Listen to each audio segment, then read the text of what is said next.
Hello friends, মৌসুমি রান্নাঘরে তোমাদের সবাইকে অনেক অনেক স্বাগত। তো দেখো, আজকে আমি চিকেনের একটা রেসিপি নিয়ে চলে এসেছি। তো এখানে নিয়ে নিয়েছি 200 গ্রাম চিকেন, আর নিয়ে নিয়েছি 5-6 কোয়া রসুন, 1 ইঞ্চি আদা, 2টো কাঁচা লঙ্কা আর কিছুটা গোলমরিচ।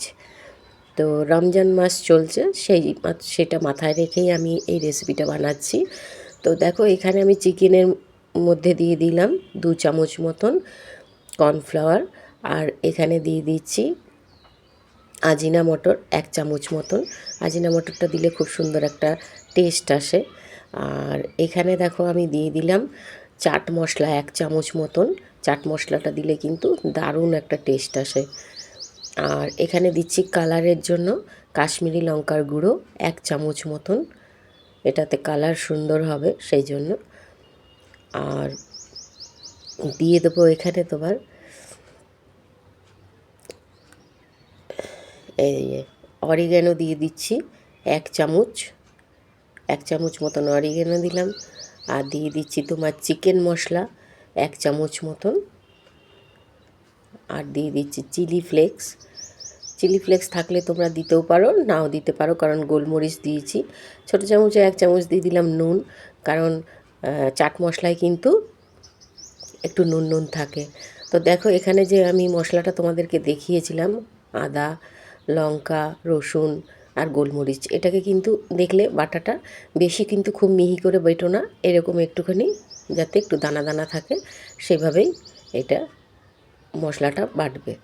বেটে দেখো, আমি চামচ দিয়ে খুব ভালো করে চিকেনের সাথে মিশিয়ে নিচ্ছি এটা। তোমরা চাইলে হাত দিয়েও এটাকে মাখাতে পারো।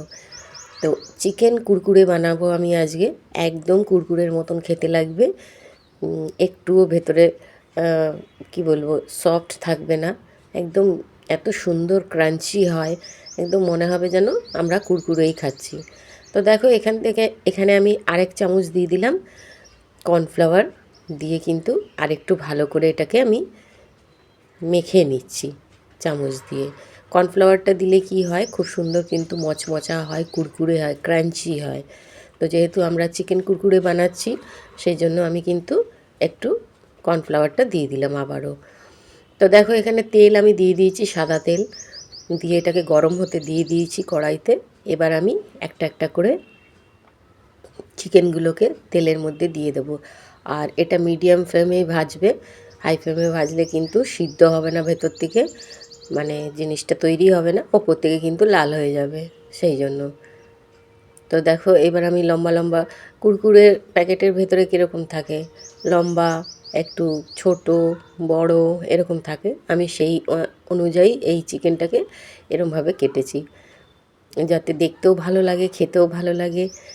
তো দেখো, আমি এখানে 4 পিস দিয়ে দিয়েছি চিকেনের টুকরোগুলোকে দিয়ে।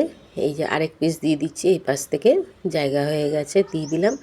দিয়ে এটাকে খুব ভালো করে কিন্তু ভেজে নেব। তো দেখো, একটু আমাদের ভাজা ভাজা হয়ে গেছে, ওপরটা দেখলেই তোমরা বুঝতে পারবে।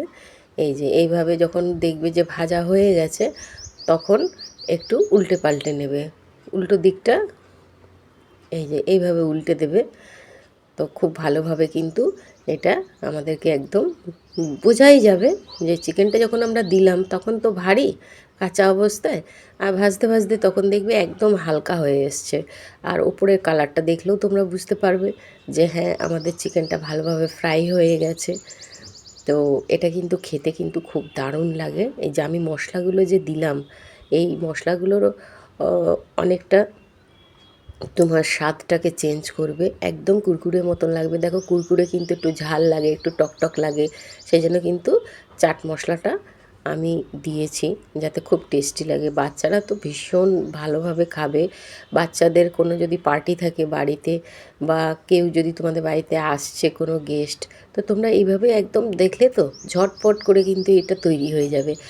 আর দেখতেও ভালো লাগে, আর সবথেকে বড় কথা হলো যে খেতে কিন্তু খুবই টেস্টি হয় এটা। যে তোমরা বাড়িতে এরকম বানিও। আর সবথেকে আরেকটা বড় কথা হলো যে কোনো ঝামেলা নেই কিন্তু। দেখো, শুধু ওই আদা, রসুন আর লঙ্কা, গোলমরিচটাকেই একটু যা বাটতে হবে, তাও তো মিক্সি আছে, মিক্সিতে একটুখানি বেটে নাও। আর এটা তোমাদের একদম তৈরি হয়ে যাবে। যে যে মশলাগুলো বললাম সাধারণত সবার বাড়িতেই এগুলো থাকে, দিয়ে খুব ভালো করে যদি তোমরা এটাকে মিক্স করে, আরেকটা কথা, এইটা যখন আমি এগুলো মাখালাম আমি তো তোমাদেরকে দেখিয়ে দিলাম, কিন্তু এটা তোমরা একটু 20 মিনিট মতন রেখে দিও। রেখে দিলে কি হবে, ম্যারিনেট করে এর ভেতরে কিন্তু পুরো এই যে যে মশলাগুলো দিলাম, ফ্লেভারটা কিন্তু পুরো একদম ঢুকে যাবে ভেতরটায়, আর খেতেও কিন্তু খুব খুব টেস্টি হয়। তো তোমরা বাড়িতে এরকমভাবে বানিও কোনো অনুষ্ঠানে। আর রমজান মাস বলে আমি এটা বানালাম স্পেশালি। তো দেখো আমাদের এগুলো কিন্তু ভালোভাবে ফ্রাই হয়ে গেছে। তো ফ্রেন্ডস, আমার রান্না যদি ভালো লাগে লাইক শেয়ার কমেন্ট করো, অবশ্যই লাইক দিও, আর সাবস্ক্রাইব করার জন্য অনুরোধ থাকলো। আর তো দেখো আমাদের কিন্তু চিকেন কুরকুরে একদম রেডি হয়ে গেছে। এই দেখো, এই আমি একটু ছিঁড়ে নিলাম, খুবই কিন্তু কুরকুরে মানে হয়েছে, তোমরা দেখেও বুঝতে পারবে। তো দেখো আমি একটা এরকমভাবে ভেঙে নিচ্ছি, এই যে ভেঙে নিলাম। ভেঙে নিয়ে এবার আমি একটু এই টমেটো সস আর চিলি সস নিয়ে নিয়েছি। তোমরা যে কোনো চাটনির সাথেও খেতেও পারো, আর এতটাই টেস্টি হয় যে শুধু শুধু খেলেও কিন্তু খুব ভালো লাগবে খেতে। কিছু যদি চাটনি সস ছাড়াও খাও তাও ভাল লাগবে।